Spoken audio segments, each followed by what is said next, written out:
For your bell work today, you are just answering the question, which is better? A country that has a high population density, which means a lot of people in all of its areas, or a low population density, meaning their people are not crowded together, they're spread out, there's not a lot of people. Pause the video to jot down your bell work, and then we'll get going. Our lesson today is called Global Demographic and Development Patterns. It is within our Comparison of World Regions unit. It says individuals and organizations do not always agree on how to measure the quality of life or what population density is ideal for a community, state, or nation. To understand problems and patterns, however, organizations, educational institutions, and governments have tried to standardize the study of population and human development. So, on your paper, I have a question. It says, why have organizations, educational institutions, and governments tried to standardize the study of population and human development? The answer to that is on this slide. So go ahead and pause the video so you can jot down your answer on your worksheet.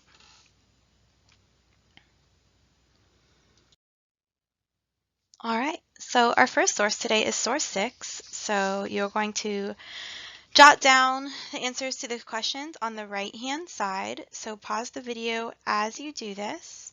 I will let you know that the last question in the box where it says, what are 3 of the measures used to assess their happiness? That's on the next slide. So just get through the first 5 questions.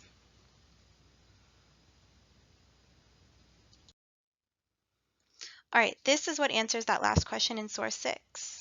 The index referred to is calculated by combining several measures associated with the quality of life, including safety, healthcare, consumer prices, and purchasing power. That means like how much do you have to pay for goods and how easy is it for you to buy stuff. Traffic commute, that's literally just traffic. Pollution, and property price to income ratio, meaning can you afford a property that's appropriate based on how much you make. So if you make $100,000 a year, are you able to afford a pretty nice house, right? Because that's a lot of money. It also gives you a note. It says this data was generated by online surveys of local populations and reflects local perceptions of happiness, not official government reports. So take a moment and jot down 3 of these measures to answer that last question in source 6.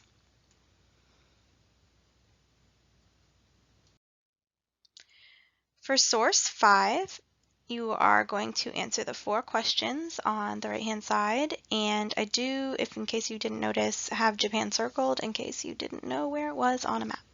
Go ahead and pause the video in order to jot down the answers to these questions.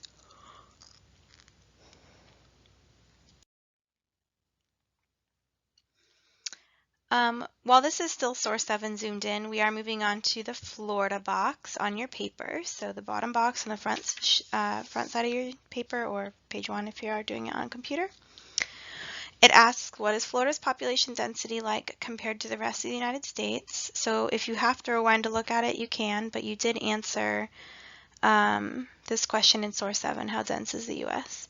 And then what is Tampa's population like compared to the rest of Florida? God, I hope you know where Tampa is, but I guess I'll circle it just in case. So that's Tampa and St. Pete, but that area. Take a moment, answer those questions on your worksheet.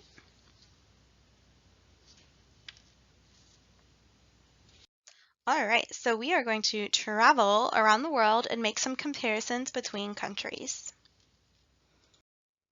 So the first country we are looking at is Cuba. So let's look at Cuba's density. How would you describe Cuba's density?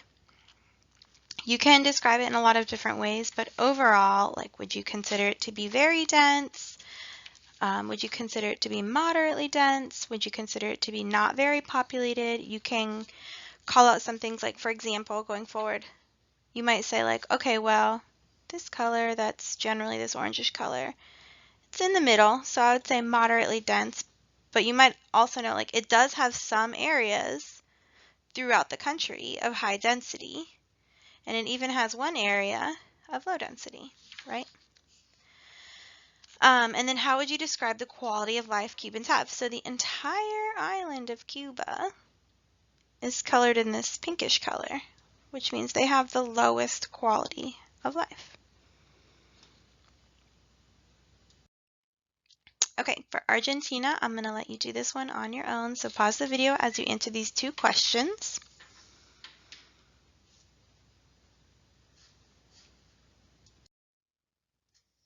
For India, I'm also going to allow you to do this one on your own. So pause the video while you answer these two questions.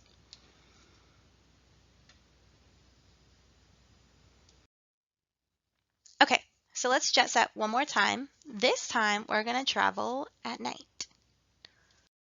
And this is what I mean by that. So we're going to compare Florida and Cuba. So if you look at let's look at the density maps first. So this one is Florida, right? And this one is Cuba.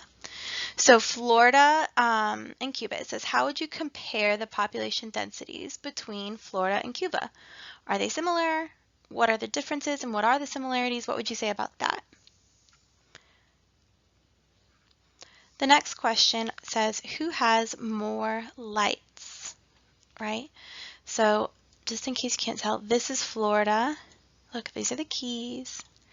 This stuff is the Bahamas, so ignore that. And then this is Cuba. So who has more lights? What could this potentially say about that country or that region? And then lastly, which one is happiest? And the map wouldn't let me zoom in too far in Florida, but that's Florida. Pause the video if you need a couple more minutes. All right, now we're going to compare India and Argentina. So India is on top. I'm just having fun drawing today, I guess.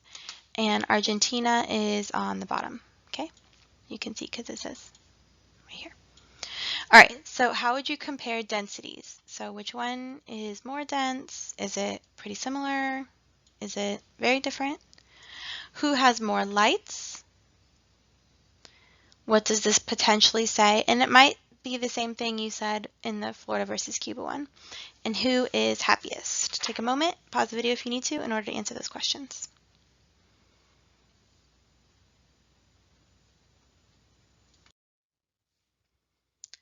All right, I do want to mention about Argentina and India before we do this question. They were very different when it came to density, right? And they're also very different when it came to how many lights were there. So obviously, since India was more dense and has more people, it's going to have more lights, right? And Argentina has fewer lights and fewer people, but they're both the same level of happiness, right? Why do you think that is? So do you think that having access to more people or maybe having bigger cities would create more happiness, or do you think that it's based on other things, or can it balance out, right? And those are some of the things we're going to talk about tomorrow. The last wrap-up question for this worksheet says, do you think that either of these variables, so either population density or the measurement of happiness, was considered when the boundaries for this pre-AP world history and geography map were created?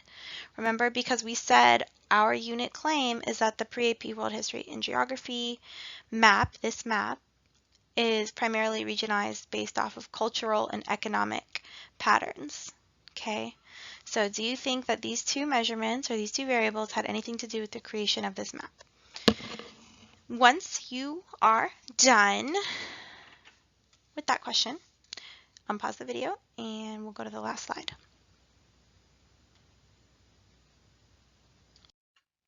All right, so for the rest of class, you are just simply making a flyer. So if you're an e-learner, you can do this on a PowerPoint slide, Paint, a Word doc, whatever, or you can hand draw it, whichever one you would prefer. As an e-learner, you get to actually make a choice. You don't have to select a paper from a basket. So you get to pick whether you're making a flyer that portrays the United States as a happy place for people to live or portrays it as an unhappy place for people to live. You can pick one stance. You can be negative or positive. It's up to you. In your flyer, so pretend like this is like a travel brochure basically to get people to move here or not move here. In your flyer, don't make it inappropriate. Let me just start by saying that, okay? Nothing terroristy or all of the other weird stuff that you guys could come up with that would be inappropriate. So in your flyer, you can include several reasons as to why our country is happy or unhappy. So you're choosing one stance or the other. You're not saying reasons why it's happy and reasons why it's unhappy. You're picking one or the other. So give lots of reasons. It must have some visuals. It is a flyer, so it needs to have some kind of visuals. And think about what we looked at in the beginning of the lesson, which is like, what's the safety like here? Healthcare like? What's it like to buy things or purchase things? Are the prices affordable? What's traffic like in our country? What's the pollution like in our country? Can people buy homes in our country? And then on the bottom, it says, consider additional things like, what do you feel about our education system, our landscape, our economy? There's a missing comma there. Let me just add that bad boy in. Boop. Our climate, our government, our culture, etc. Right? So you can go with one theme, you can be creative here, but you are making a flyer to either advertise basically our country as either a happy place to live or an unhappy place to live. And then you'll submit this on Canvas.